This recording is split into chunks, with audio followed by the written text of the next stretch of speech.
اسی خرچ سے۔ ایک عالم کا واقعہ ہے۔ ان کی زندگی ایک تصنیفی ادارے میں گزری۔ وہ بہت سادہ طور پر رہتے تھے۔ اپنی مختصر آمدنی میں بھی وہ ہر ماہ کچھ نہ کچھ بچت کر لیا کرتے تھے۔ ان کی صرف ایک بیٹی تھی۔ اس کی انہوں نے شادی کی تو شادی میں کچھ خرچ نہیں کیا۔ ایک نوجوان سے سادہ طور پر نکاح پڑھایا اور اس کے بعد لڑکی کو رخصت کر دیا۔ البتہ انہوں نے رخصت کرتے ہوئے اپنی لڑکی اور داماد کو ایک چیک دیا۔ یہ چیک 10,000 روپے کا تھا۔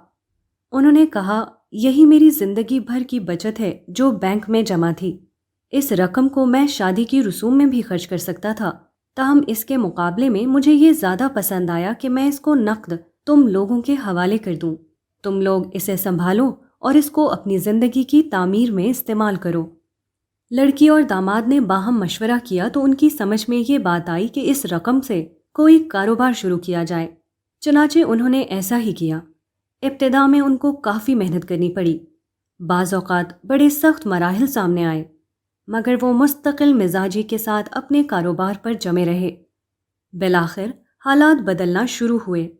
مذکورہ 10,000 روپے میں برکت ہوئی اور وہ لوگ چند سال کے بعد کافی ترقی کر گئے۔ اب وہ اپنے مقام پر ایک باعزت اور خوشحال زندگی گزار رہے ہیں۔ شادی آدمی کی زندگی کا ایک بے حد سنجیدہ واقعہ ہے۔ یہ دھوم مچانے کا دن نہیں، بلکہ زندگی کی ذمہ داریوں کا احساس کرنے کا دن ہے۔ اس دن ایک مرد اور ایک عورت اپنے آپ کو گاڑھے اقرار میں باندھتے ہیں۔ اس کا تقاضا ہے کہ نکاح کی تقریب سادہ ہو، وہ فضول نمائشوں سے بالکل پاک ہو، اور اگر کسی کو خرچ ہی کرنا ہے تو اس خرچ کی ایک اچھی صورت وہ ہے جس کی مثال اوپر کے واقعے میں نظر آتی ہے۔ اگر ہمارے درمیان اس قسم کا رواج پڑ جائے تو شادی قومی تعمیر کے پروگرام کا ایک اہم جز بن جائے۔ ہر خاندان میں نہایت خاموشی کے ساتھ ترقی کا سلسلہ چل پڑے۔ قوم کے اربوں روپے جو ہر سال چند دن کے تماشوں میں ضائع ہو جاتے ہیں، قوم کی تعمیر کا ایک مستحکم ذریعہ بن جائیں۔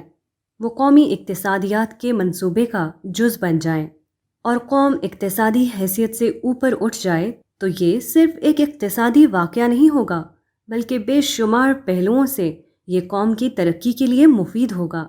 یہ ایک مزید فائدہ ہے، مگر مزید خرچ کے بغیر۔